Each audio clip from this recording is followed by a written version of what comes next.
Selamat datang ke saluran Wajah Dunia.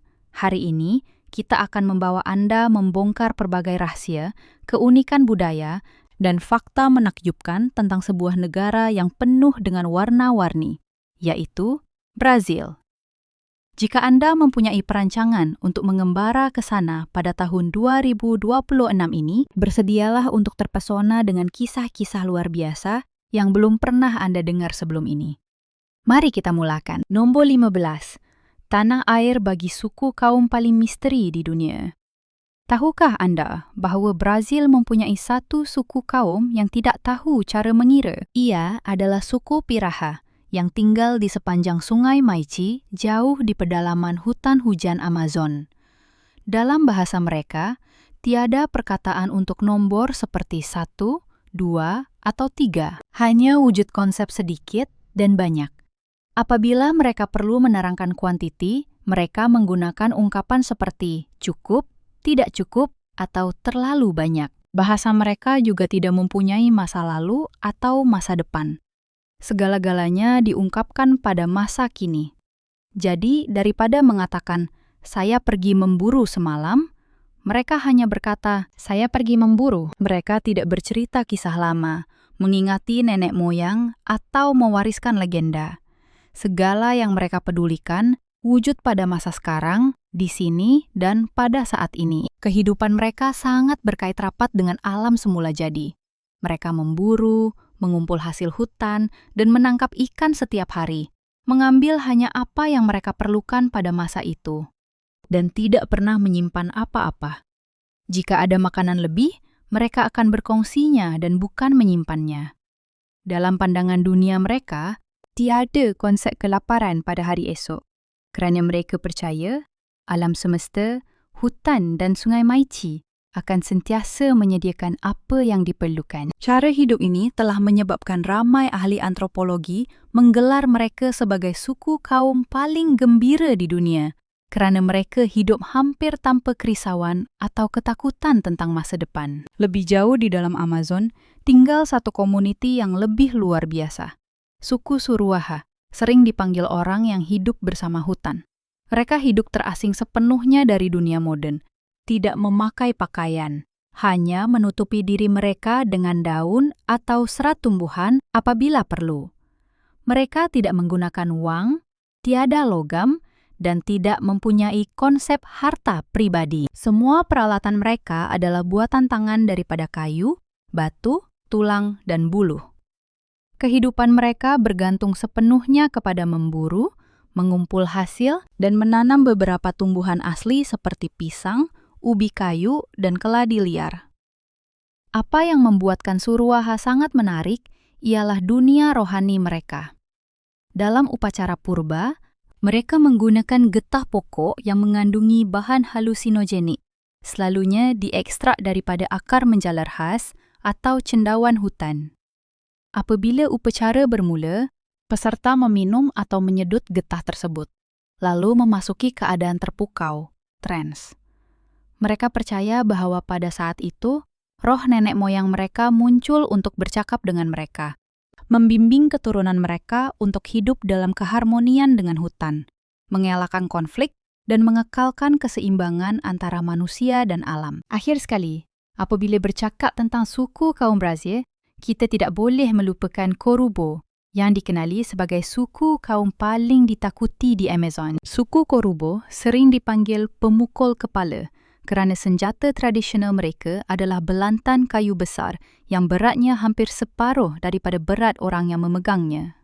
Semasa serangan, mereka memukul lawan tepat di kepala, menumbangkan mangsa serta-merta. Mereka menjalani gaya hidup nomad, sentiasa berpindah mengikut musim, dalam kumpulan kecil antara 20 hingga 30 orang. Orang Korubo tidak memakai pakaian. Laki dan wanita tidak berpakaian, kadang-kadang hanya menutupi diri mereka dengan dedaunan ringkas. Mereka hidup hampir terasing sepenuhnya daripada dunia luar dan dianggap sebagai salah satu suku tidak berhubung, uncontacted tribes, yang paling misteri di hutan hujan Amazon. Paling menonjol, mereka mempunyai naluri perlindungan wilayah yang sangat kuat, dan mana-mana orang luar yang menjejakkan kaki ke tanah mereka dianggap sebagai ancaman. Sebaik sahaja dikesan, mereka akan menyerang segera tanpa sebarang amaran atau rundingan. Brazil merekodkan banyak kes kehilangan orang yang secara tidak sengaja merayau ke wilayah mereka. Brazil merupakan rumah kepada lebih daripada 300 suku kaum. Kebanyakannya sama menariknya. Adakah anda ingin mengetahui lebih lanjut? Jika ya, komen nombor 1. Nombor 14. Kejutan budaya apabila anda tiba di Brazil. Di banyak negara, terutamanya di AS atau Eropah, perkataan motel biasanya bermaksud rumah tumpangan tepi jalan yang murah, di mana pelancong singgah untuk bermalam. Tetapi di Brazil, konsepnya berbeza sama sekali. Di sini, motel direka khas untuk pasangan yang mencari ruang pribadi, dan bilik disewa mengikut jam dan bukannya setiap malam. Hiasan dalamannya sangat pelbagai. Daripada sekadar katil dan TV seperti motel biasa, motel di Brazil boleh menampilkan tap mandi jacuzzi yang besar, lampu suasana yang boleh bertukar warna, langsir automatik, dan cermin yang menutupi siling. Banyak yang dihiasi dengan tema kreatif, dari kabin kapal angkasa futuristik hinggalah kepada hutan tropika buatan, lengkap dengan bunyi burung dan bau rumput segar yang dilepaskan dari dinding.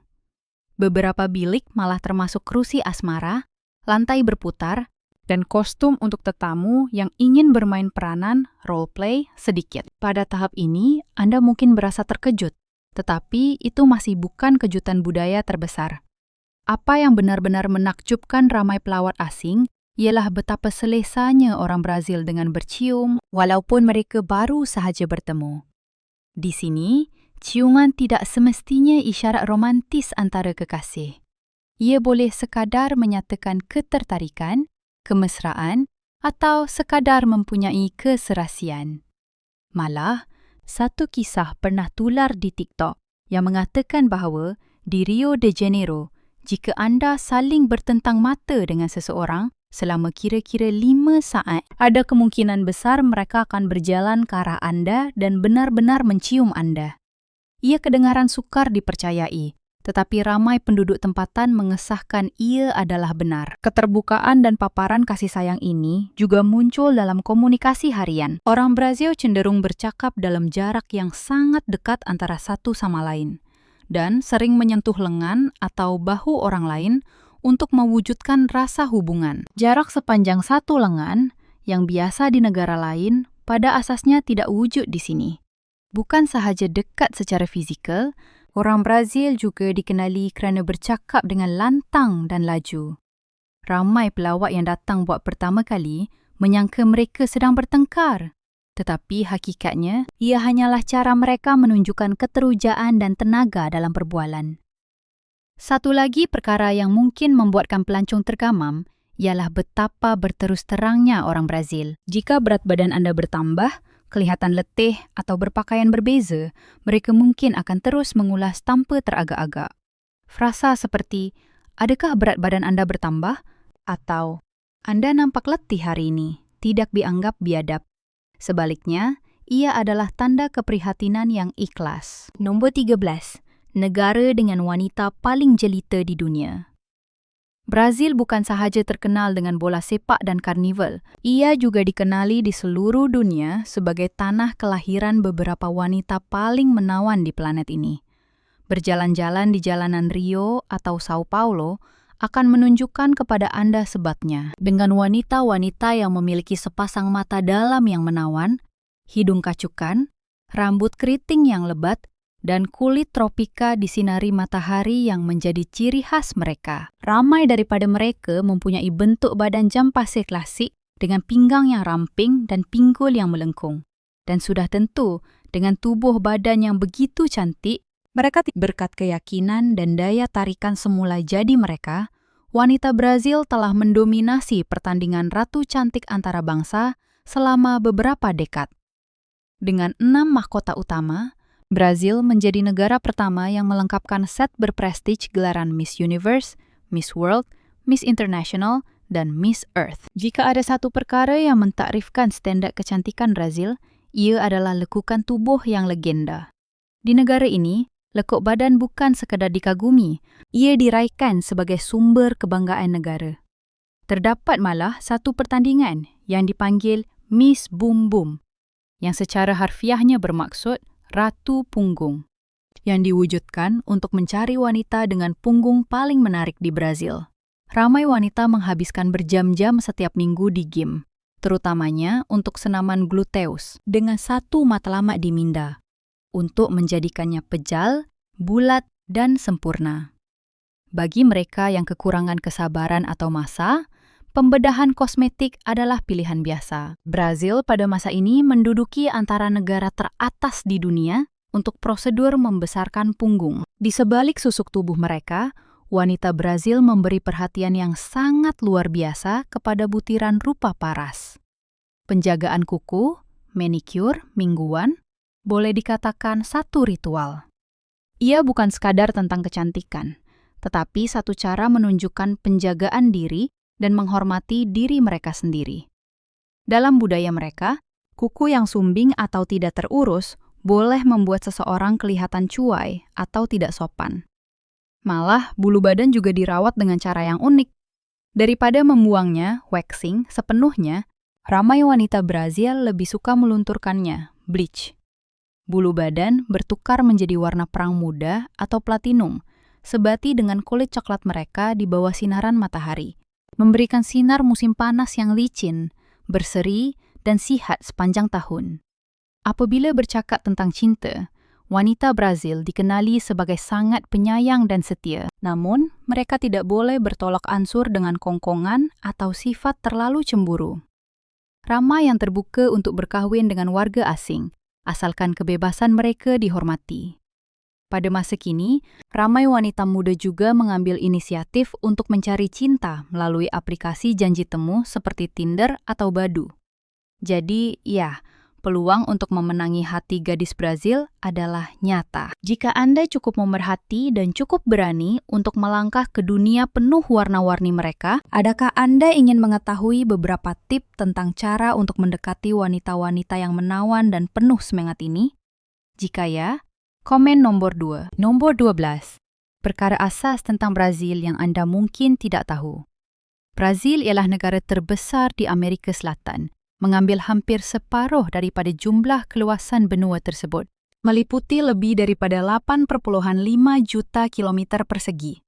Ia juga merupakan negara kelima terbesar di dunia selepas Rusia, Kanada, China, dan Amerika Syarikat. Negara ini sangat luas sehinggakan ia berkongsi sempadan dengan 10 daripada 12 negara Amerika Selatan, dengan hanya Chili dan Ekuador yang tidak menyentuh wilayahnya. Nama Brazil berasal daripada sebatang pokok yang sangat istimewa, dipanggil pau Brazil. Kayu berwarna merah gelap ini pernah diekspor oleh orang Portugis semasa zaman penjajahan. Dalam bahasa Portugis, perkataan Brazil bermaksud merah seperti bara api, dan lama-kelamaan, nama itu mewakili seluruh tanah yang kaya dengan sumber alam tersebut. Brazil juga dianggap sebagai salah satu negara yang paling kaya dengan biodiversity di bumi. Terima kasih kepada hutan hujan Amazon yang luas dan ekosistemnya yang pelbagai, ia menjadi rumah kepada berjuta-juta spesies. Beberapa daripadanya tidak wujud di tempat lain, seperti monyet tamarin singa emas dengan bulunya yang berkilat, lumba-lumba sungai Amazon berwarna merah jambu, tenggiling gergasi, dan katak kaca lutsinar yang kulitnya sangat nipis sehingga Anda boleh melihat organ-organnya. Amazon juga merupakan rumah kepada beberapa makhluk paling menarik dan pelik di planet ini, seperti piranha yang boleh meratah mangsa dalam beberapa saat, memerang gergasi sepanjang lebih 2 meter, yang memburu anak buaya kaiman, dan katak Phyllobates terribilis kecil, namun mematikan, yang mana racunnya boleh membunuh 10 manusia dewasa dengan hanya 1 titisan. Di sebalik keajaiban alam semula jadinya, Brazil juga terkenal sebagai tanah kopi.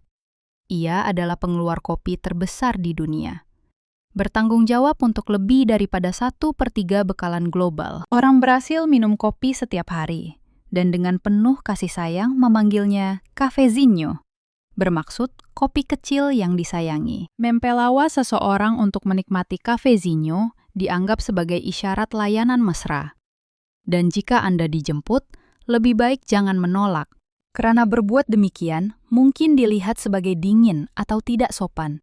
Dan jika Anda peminat bola sepak, Brazil tidak diragukan lagi adalah nama yang berdiri dalam kalangan yang terhebat sepanjang zaman. Pasukan kebangsaan mereka memegang rekod kemenangan Piala Dunia terbanyak dengan 5 kejuaraan pada tahun 1958, 1962, 1970, 1994, dan 2002. Pele yang legenda, yang dikenali sebagai Raja Bola Sepak, kekal sebagai satu-satunya pemain yang pernah menjulang trofi Piala Dunia sebanyak 3 kali. Tetapi ini fakta yang kurang diketahui, sehingga ke hari ini Brazil tidak pernah mengalahkan Norway. Dalam 4 pertemuan antara kedua-dua pasukan, rekodnya ialah 2 seri dan 2 kalah. Satu sumpahan aneh dari negara Nordik yang belum dapat dipecahkan oleh skuad kuning hijau ini. Nombor 11, kultus pelik di Brazil. Di Brazil, terdapat satu komuniti yang percaya bahawa makhluk asing bukan sahaja wujud, malah patut disembah. Ia mungkin kedengaran seperti sesuatu daripada filem, tetapi ia benar, dan ia berlaku di Bandar Varginha di negeri Minas Gerais. Pada tahun 1996, tempat ini secara tiba-tiba menjadi tumpuan perhatian seluruh dunia selepas beberapa penduduk tempatan mendakwa mereka telah melihat satu makhluk aneh setinggi kira-kira 1,60 meter dengan kepala besar, mata merah, dan tubuh yang kelihatan ganjil. Media antarabangsa memanggilnya insiden Varginha, salah satu fenomena UFO paling terkenal pada abad ini. Daripada peristiwa itu, sekumpulan orang mula membentuk sistem kepercayaan baharu yang mereka panggil agama UFO. Dalam kepercayaan mereka, makhluk asing bukan raksasa atau penceroboh, tetapi utusan makhluk ilahi. Mereka percaya entiti-entiti ini sedang memantau manusia secara senyap dan suatu hari nanti akan kembali untuk membimbing manusia pada masa yang telah ditakdirkan.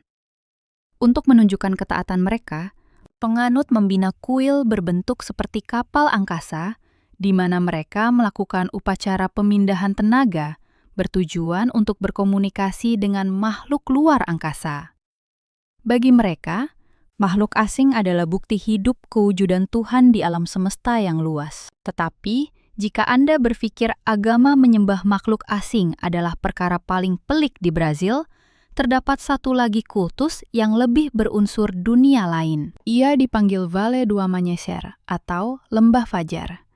Diasaskan pada tahun 1969 oleh seorang wanita bernama Neiva Chavez Zelaya. Neiva mendakwa bahawa dia telah dipilih oleh Tuhan dan makhluk dari planet lain untuk menyampaikan mesej rohani kepada umat manusia.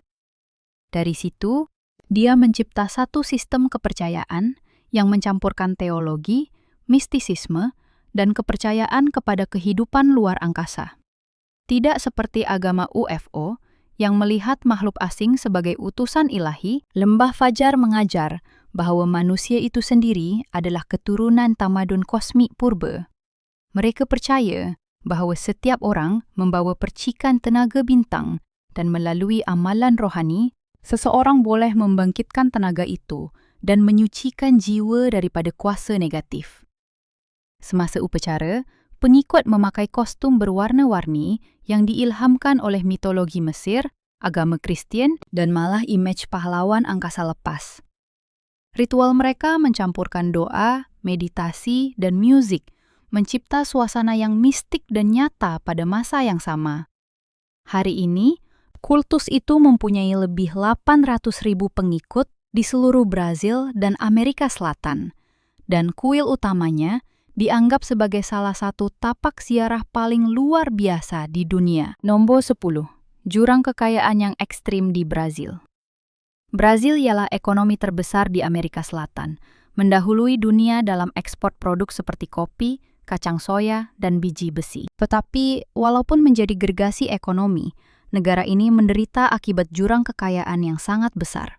Sekitar 10% rakyat Brazil yang paling kaya memiliki sebahagian besar kekayaan negara, manakala berpuluh juta yang lain bertahan dengan pendapatan hanya sekitar $100 hingga $150 sebulan. Malah, menurut Bank Dunia, 1% rakyat Brazil terkaya memperoleh lebih 30 kali ganda pendapatan separuh daripada populasi termiskin jika digabungkan. Di Brazil, ketidaksamaan ini bukanlah sesuatu yang Anda perlukan Google untuk melihatnya. Ia kelihatan di mana-mana. Di Rio de Janeiro, villa mewah dan hotel 5 bintang membarisi pantai Copacabana dan Leblon, kelihatan seperti postcard surga. Tetapi, coba lihat ke atas, ke arah bukit di belakangnya, dan Anda akan menemui dunia yang sama sekali berbeza. Bumbung sing berkarat, dinding batu bata kosong, dan wayar elektrik yang berselirat seperti sarang labah-labah. Itulah Rocinha, favela terbesar di Amerika Selatan. Dari jauh, Rocinha kelihatan seperti tumpukan besar rumah coklat kemerahan yang disusun rapat di lereng bukit, di mana cahaya matahari hanya boleh menyelinap melalui celah yang paling sempit. Banyak rumah tidak lebih besar daripada bilik tidur, tetapi melindungi 4 atau 5 orang. Lorongnya sangat sempit, sehingga kan 2 orang yang berjalan dari arah bertentangan terpaksa mengiring ke tepi untuk melepasi satu sama lain. Semasa musim hujan, banjir menyapu masuk, membawa sampah, lumpur, dan bau hapak yang hampir tidak tertanggung oleh orang luar. Tetapi bagi penduduk, ia hanyalah sebahagian daripada kehidupan normal. Anehnya, walaupun miskin, Rocinha mempunyai kehidupan komuniti yang sangat meriah. Penduduk tempatan menjalankan restoran kecil, kedai gunting rambut, kedai runcit, sekolah, klinik, malah studio musik dan kedai tattoo. Kemana sahaja Anda pergi, Anda akan mendengar rentak funk karaoke, melihat mural grafiti berwarna-warni, dan bertemu orang yang senyumannya ikhlas, walaupun mereka hanya memiliki sedikit lebih daripada sikap optimis mereka. Namun, tidak dapat dinafikan bahwa Rocinha pernah menjadi tempat tumpuan jenayah yang didorong oleh kemiskinan. Polis sering teragak-agak untuk masuk, dan pelancong diberi amaran untuk tidak merayau sendirian, melainkan mereka mahu lawatan mereka bertukar menjadi pengembaraan yang tidak dirancang. Nasib baik, keadaan telah bertambah baik. Banyak kawasan di Rocinha telah disusun semula menjadi zon pelancongan berpandu. Lawatan tempatan membawa pelawat melalui rangkaian lorong yang berselirat, memanjat tangga seperti laluan parkur, singgah di bengkel grafiti, menikmati hidangan buatan sendiri, dan, jika Anda bernasib baik, menyaksikan penduduk muda tempatan mempersembahkan tarian funk betul-betul di halaman depan mereka. Beberapa lawatan malah bekerjasama dengan organisasi sosial untuk menyokong komuniti, menjadikan pengalaman itu bukan sekadar tentang penerokaan, tetapi juga tentang memberi kembali. Adakah Anda ingin mengetahui apa yang ada di dalam kejiranan ini? Jika ya, komen nombor 3. Nombor 9. Cara unik orang Brazil membeli belah. Jika Anda tinggal di Brazil untuk seketika, Anda akan perasan bahwa orang di sini membeli hampir segala-galanya secara ansuran, daripada telefon dan peti sejuk, sehinggalah makanan di restoran. Membayar secara ansuran bukan sekadar pilihan. Ia adalah satu tabiat yang sangat berakar umbi, sehingga kan jika sesebuah kedai tidak menawarkannya, mereka berkemungkinan besar akan kehilangan pelanggan. Sebab di sebalik budaya pembayaran ansuran ini, ialah barangan di Brazil jauh lebih mahal berbanding di banyak negara lain. Telefon yang berharga sekitar $1,000 di Amerika Syarikat mungkin melebihi $2,000 di Brazil. Kereta asas biasanya 50 hingga 80% lebih mahal daripada di Eropah. Minyak wangi, pakaian, wine, dan kosmetik boleh berharga 1,5 hingga 2 kali ganda. Mengapa harganya sangat tinggi? Kerana setiap produk membawa beban cukai yang berat. Cukai import, cukai penggunaan, cukai perkhidmatan, cukai korporat, ditambah dengan siri kos tambahan seperti yuran pengangkutan, penyimpanan, dan pengedaran. Setiap lapisan cukai menolak harga menjadi lebih tinggi, dan menjelang saat ia tiba di pasaran, jumlah kos boleh mencecah hampir 2 kali ganda harga asal. Malah barangan buatan tempatan tidak jauh lebih murah kerana syarikat masih menghadapi kos tenaga yang tinggi, laluan pengangkutan yang panjang dan birokrasi yang kompleks. Sementara itu, tahap pendapatan purata tidak seiring dengan harga yang melambung tinggi ini. Di bandar-bandar besar seperti Sao Paulo atau Rio de Janeiro, purata pekerja memperoleh hanya sekitar $400 hingga $600 sebulan.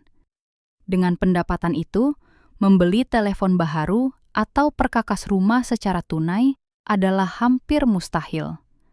Akibatnya, memecahkan pembayaran kepada ansuran yang lebih kecil menjadi satu-satunya cara praktikal bagi kebanyakan orang untuk mendapatkan produk yang mereka inginkan. Bank dan syarikat kewangan telah pantas mengambil kesempatan daripada tren ini, menawarkan pelan kredit pengguna yang fleksibel dan dikaitkan secara langsung dengan rangkaian peruncitan. Pembeli boleh membayar dalam tempoh 6, 10 atau 12 bulan, kadang-kadang dengan faedah, kadang-kadang tanpa faedah. Pada tanda harga, anda akan sering melihat sesuatu seperti 10 kali R100, yang bermaksud 10 pembayaran sebanyak R100 setiap satu. Di pekan yang lebih kecil atau kawasan pinggir bandar, versi sistem yang lebih ringkas ini masih wujud, dikenali sebagai fiado atau membeli secara kredit. Kedai runcit atau kedai pakaian tempatan menyimpan ledger untuk pelanggan tetap, membenarkan mereka membayar secara beransur-ansur dalam tempoh beberapa minggu. Ia adalah cara perniagaan gaya lama, berdasarkan kepercayaan yang kekal berakar umbi dalam kehidupan ekonomi tempatan. Nombor 8. Tempat paling menakjubkan di Brazil. Tahukah anda bahawa di tengah-tengah kawasan kering Cerrado do Sul terletak sebuah perigi gergasi yang telah memukau saintis di seluruh dunia? Penduduk tempatan memanggilnya Buraco das Araras, yang bermaksud lubang makau. Kawah itu mempunyai diameter lebih 500 meter dan kedalaman hampir 100 meter. Cukup besar untuk memuatkan keseluruhan bangunan pencakar langit di dalamnya. Ia terbentuk berjuta-juta tahun dahulu, apabila batu kapur di bawah permukaan runtuh, meninggalkan lubang benam yang besar. Apa yang membuatkan tempat ini istimewa bukanlah semata-mata kerana saiznya, tetapi ekosistem unik di dalamnya. Di bahagian bawahnya terdapat tasik kecil yang dikelilingi oleh tumbuh-tumbuhan yang subur, menempatkan beratus-ratus spesies burung, terutamanya makau merah berekor panjang, spesies asli Amerika Selatan. Setiap pagi, beratus-ratus burung makau berlepas serentak dari tepi kawah, mewarnai dinding batu kelabu dengan letusan warna merah yang mempesonakan. Lebih 1.000 kilometer ke timur laut terletak Vale do Catimbau, salah satu tapak arkeologi terpenting di Brazil. Terletak di negeri Pernambuco, kawasan ini meliputi kira-kira 620 kilometer persegi, dipenuhi dengan formasi batu pasir pelik, tebing setinggi 100 meter, dan lebih daripada 100 gua yang mempunyai kesan kehidupan manusia sejak sekurang-kurangnya 6.000 tahun dahulu. Di dalamnya, ahli arkeologi telah menemui lebih daripada 1.200 lukisan purba yang menggambarkan adegan memburu, upacara keagamaan, dan kehidupan seharian. Hebatnya, warna-warna lukisan ini kekal hampir utuh berkat iklimnya yang kering dan panas. Melangkaui nilai sejarahnya, Vale do Catimbau juga merupakan harta karun bagi ahli geologi kerana lapisan batunya memelihara bukti pergerakan prasejarah benua Amerika Selatan.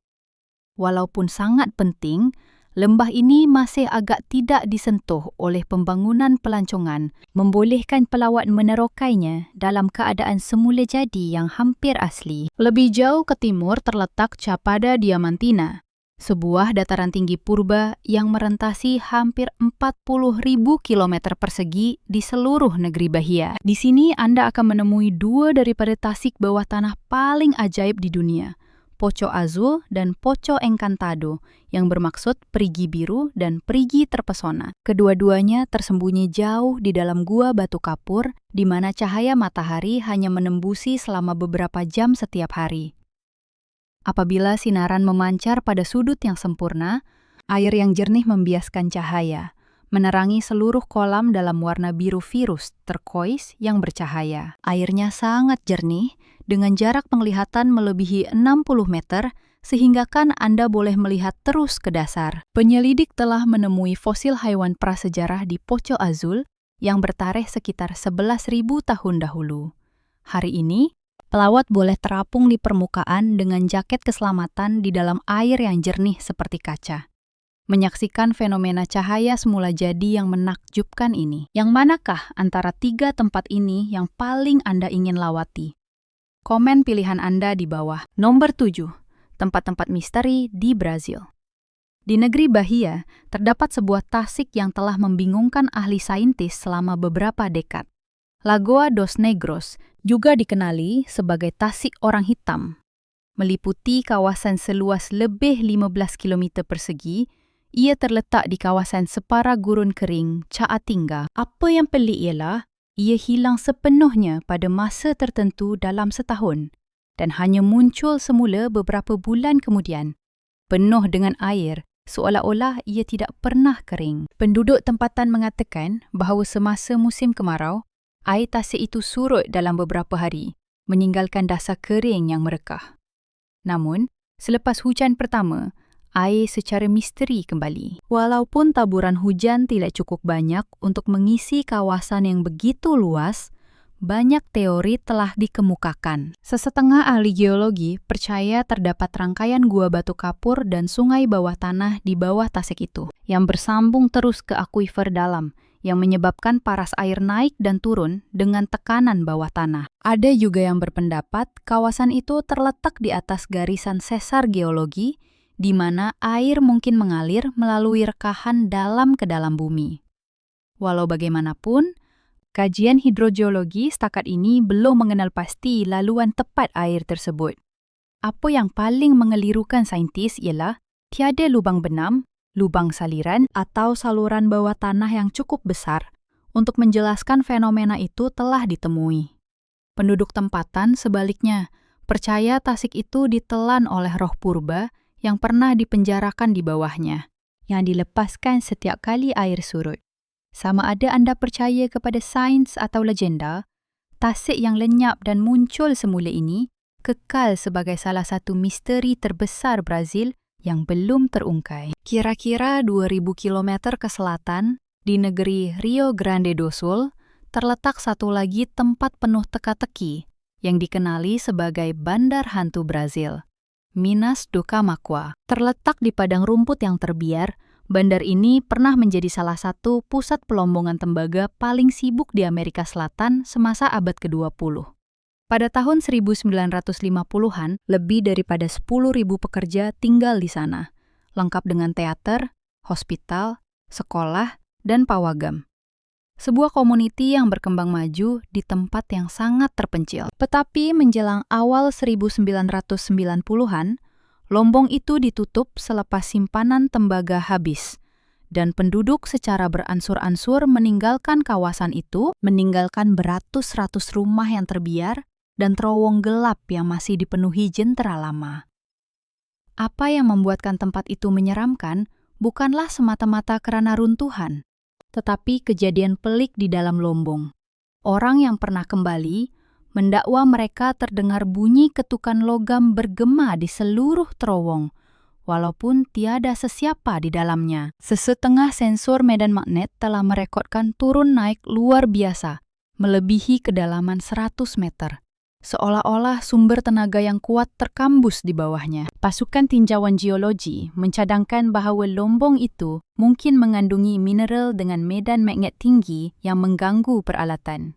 Tetapi, pakar geofizik telah menolak idea itu dengan mengatakan tiada mendapan mineral yang diketahui di kawasan itu yang boleh menyebabkan kesan magnet yang begitu kuat. Penduduk tempatan percaya lombong itu dihantui oleh roh pelombong yang terkorban dalam kejadian gua runtuh beberapa dekad yang lalu. Hari ini, Minas do Camaquã telah menjadi destinasi pelancong, tetapi pelawat hanya dibenarkan masuk bersama pemandu arah. Nombor 6. Fakta menarik tentang ibu negara Brazil. Ramai orang masih berfikir bahawa ibu negara Brazil ialah Rio de Janeiro. Itu boleh difahami. Selama hampir 200 tahun, Rio sememangnya merupakan pusat politik negara tersebut.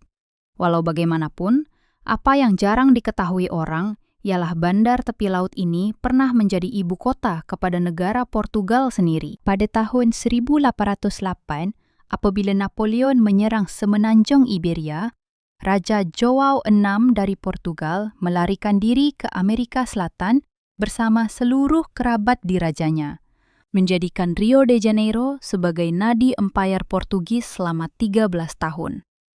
Ia adalah kali pertama dalam sejarah sebuah negara Eropah menubuhkan ibu kotanya di benua lain. Selepas Brazil merdeka pada tahun 1822, Rio kekal sebagai ibu negara selama hampir 2 abad. Walau bagaimanapun, menjelang pertengahan abad ke-20, kerajaan Brazil memutuskan untuk memindahkan pusat politiknya ke pedalaman bagi menggalakkan pembangunan negara yang lebih seimbang. Daripada memilih bandar sedia ada, mereka membina sebuah ibu negara yang baru, sepenuhnya dari awal, Brasilia. Nama itu dicipta seiring dengan bandar itu sendiri, berasal daripada perkataan Brazil, melambangkan sebuah Brazil yang baharu, dan merangkumi aspirasi negara untuk perpaduan dan kemajuan. Brasilia telah dirancang oleh arsitek Lúcio Costa dan disiapkan dalam masa hanya 41 bulan selepas pembinaan bermula pada tahun 1956. Dari atas, bandar ini kelihatan seperti sebuah kapal terbang gergasi. Badan utamanya menempatkan Kongres Kebangsaan, Istana Presiden, dan Mahkamah Agung. Manakala kedua-dua sayap mengandungi kawasan perumahan, sekolah, hospital, dan pusat membeli belah. Pada tahun 1987, UNESCO mengiktiraf Brasilia sebagai tapak warisan budaya dunia, memujinya sebagai karya agung perancangan bandar moden dan antara ibu negara paling muda yang pernah dimasukkan dalam senarai tersebut. Walau bagaimanapun, tidak semua penduduk mendapati kehidupan di bandar yang dirancang dengan begitu sempurna itu selesa. Zon di Brasilia sangat terasing antara satu sama lain. Kawasan perumahan terletak jauh dari daerah membeli belah, hospital, dan pejabat kerajaan. Semuanya dihubungkan melalui jalan raya berbilang lorong yang luas. Susun atur ini menjadikan tabiat memandu hampir sesuatu yang tidak dapat dielakkan. Bandar ini mempunyai sedikit laluan pejalan kaki dan hampir tiada jalan yang sempit, menjadikannya sukar bagi pejalan kaki untuk berinteraksi secara semula jadi.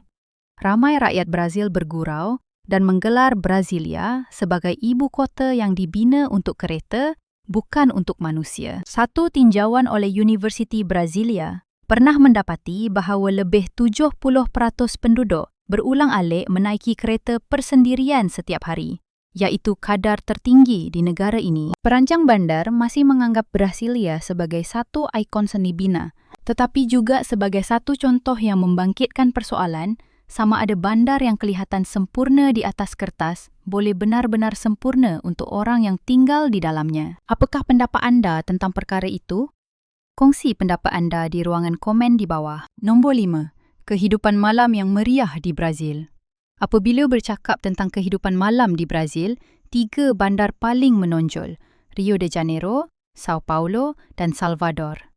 Di Rio de Janeiro, pusat kehidupan malam bandar ini ialah daerah Lapa.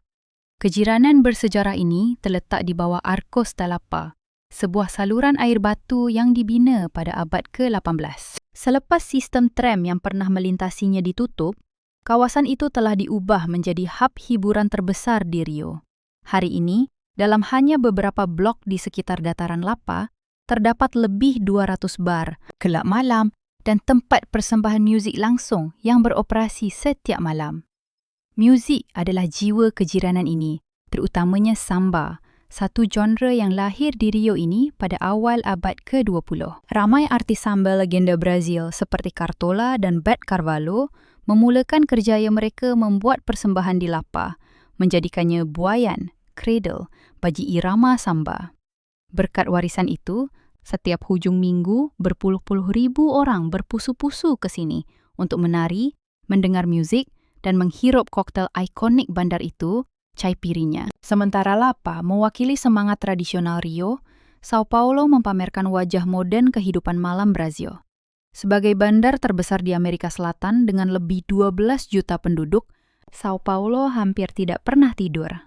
Pusat kehidupan malamnya ialah Vila Madalena, sebuah kawasan yang terkenal dengan gabungan seni jalanan, gastronomi, dan musik. Kawasan ini padat dengan beratus-ratus bar, pub, dan restoran yang dibuka sepanjang malam, menawarkan segalanya daripada irama jazz dan rock hinggalah rentak elektronik. Vila Madalena juga dianggap sebagai tempat kelahiran pergerakan bir craft Brazil, dengan berpuluh-puluh kilang bir tempatan yang bermula di situ. Selain itu, Sao Paulo mempunyai suasana bar atas bumbung, rooftop bar, yang mengagumkan, di mana pelawat boleh menikmati pemandangan panoramik latar langit bandar yang bercahaya. Menurut Jabatan Pelancongan Tempatan, kawasan pusat bandarnya sahaja mempunyai lebih 1,500 tempat hiburan yang dibuka melepasi tengah malam, satu angka yang jarang ditemui untuk Amerika Selatan. Salvador, sebaliknya, mempunyai suasana yang berbeza sama sekali. Warisan kuat Afrika di bandar ini sangat jelas ditunjukkan melalui muziknya. Di daerah bersejarah Pelourinho, kumpulan drum jalanan mempersembahkan samba reggae dan aceh hampir setiap malam. Genre-genre ini menggabungkan irama Afrika dengan melodi Latin, mencipta bunyi yang unik untuk pantai timur laut Brazil. Salvador juga dikenali sebagai bandar yang paling banyak mengadakan festival muzik di negara ini, menganjurkan lebih 60 acara utama setiap tahun. Kebanyakannya di luar bangunan dan percuma untuk dihadiri. Di sini, muzik bukan sekadar hiburan. Ia adalah manifestasi hidup bagi budaya dan kebanggaan tempatan. Nombor 4. Festival paling unik di Brazil. Salah satu acara paling terkenal dan menakjubkan di Brazil ialah Karnival Rio de Janeiro. Ia dianggap sebagai festival jalanan terbesar di dunia, menarik lebih daripada 2 juta orang setiap hari. Karnival ini bermula sejak abad ke-18, apabila orang Portugis membawa tradisi perayaan sebelum Lent mereka ke Brazil. Lama-kelamaan, ia bergabung dengan muzik Afrika dan tarian samba, mencipta satu gaya unik yang berakar umbi secara mendalam dalam identiti Brazil. Setiap tahun, 12 sekolah samba terbesar di Rio bertanding di Sambadrome, dengan setiap kumpulan terdiri daripada kira-kira 3.000 hingga 5.000 penghibur berarak, melalui jalan sepanjang 700 meter sepanjang malam. Kira-kira 1.500 kilometer ke utara Rio, Bandar Salvador menganjurkan jenis karnival yang sama sekali berbeza. Karnival Salvador berlangsung di kawasan terbuka dan apa yang menjadikannya istimewa ialah tiada pentas atau tempat duduk, grandstand yang tetap. Sebaliknya, para artis membuat persembahan di atas trak besar yang dikenali sebagai trio elétrico, masing-masing dilengkapi dengan sistem bunyi yang kuat dan pentas bergerak di bahagian atas. Semasa trak bergerak melalui jalan-jalan, beratus-ratus ribu orang mengikuti dengan berjalan kaki, menyanyi dan menari di sepanjang beberapa kilometer perjalanan. Salvador juga merupakan tempat kelahiran muzik aceh, satu gabungan meriah antara samba, reggae, dan irama perkusi Afrika. Suasana di sini lebih bersahaja, komunal, dan penuh dengan semangat tempatan yang tulen berbanding dengan pertunjukan mega di Rio. Satu lagi festival yang kurang dikenali di peringkat antarabangsa, tetapi sangat populer di seluruh Brazil, ialah Festa Junina. Acara ini berasal dari Eropa, dibawa masuk semasa zaman penjajahan, dan diadakan untuk menghormati Saint John. Hari ini, Festa Junina dirayakan di seluruh negara, terutamanya di kawasan timur laut. Sepanjang bulan Jun, orang ramai mengadakan parti luar rumah, menyalakan unggun api, memakai pakaian tradisional desa, dan menarikan tarian rakyat kuadrilla.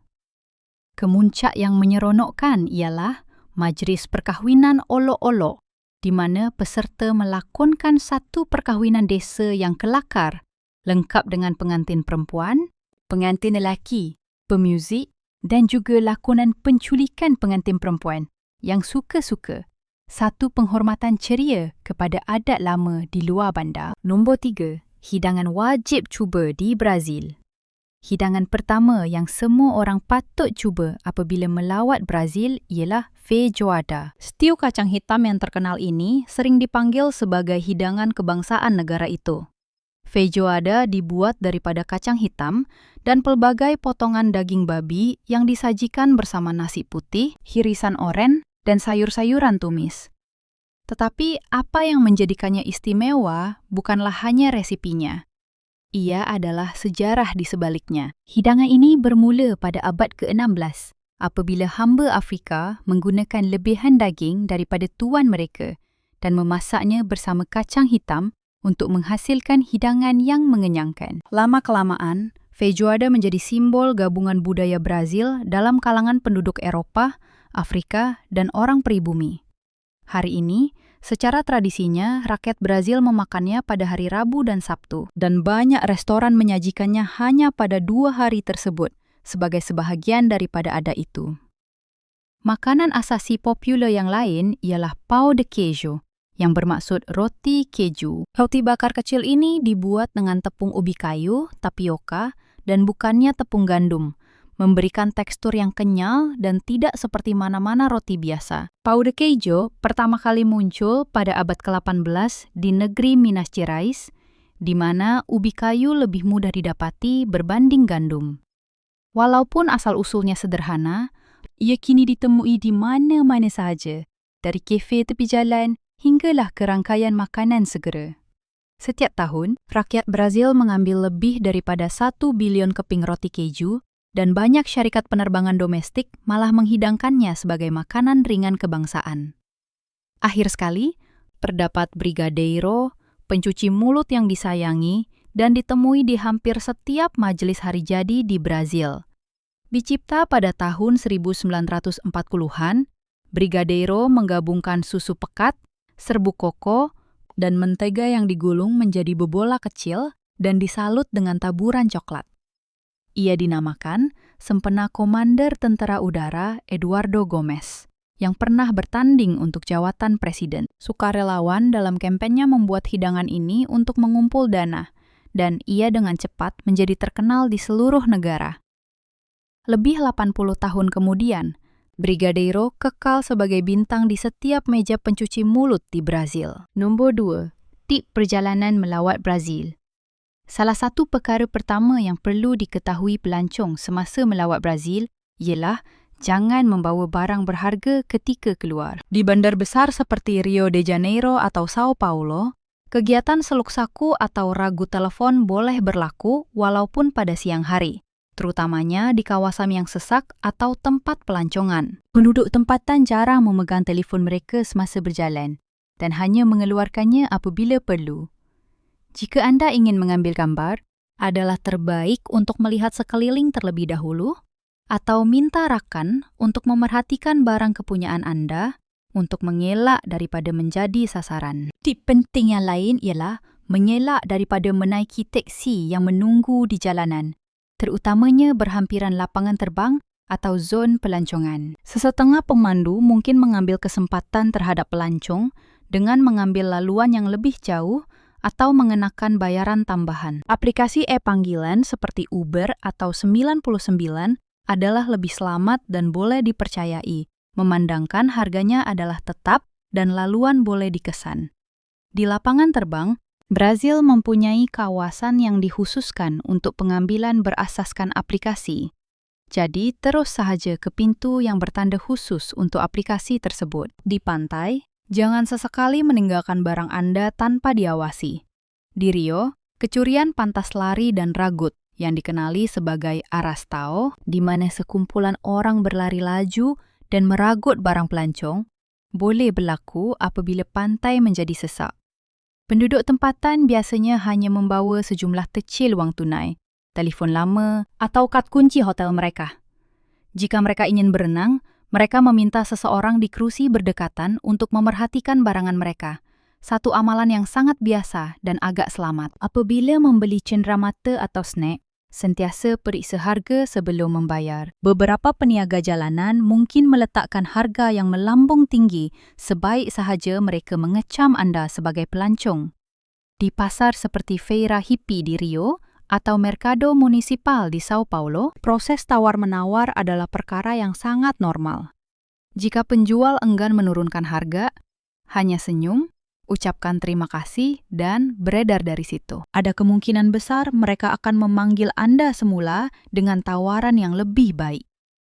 Dan akhir sekali, berhati-hati dengan orang asing yang tidak semena-mena bersikap sangat baik. Kadangkala, seseorang mungkin menghampiri Anda menawarkan bantuan untuk menunjukkan arah atau mengambil gambar, tetapi matlamat mereka adalah untuk mengalihkan perhatian Anda semasa rakan jenayah mereka menghampiri beg Anda.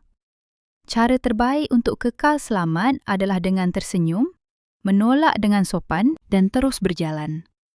Di Brazil, bersikap mesra adalah digalakkan, tetapi sedikit sifat berhati-hati akan menjadikan perjalanan Anda lebih menyeronokkan. Nomor 1. Kos sara hidup di Brazil. Brazil adalah salah satu negara dengan kos sara hidup yang paling pelbagai di dunia. Perumahan biasanya merupakan perbelanjaan terbesar.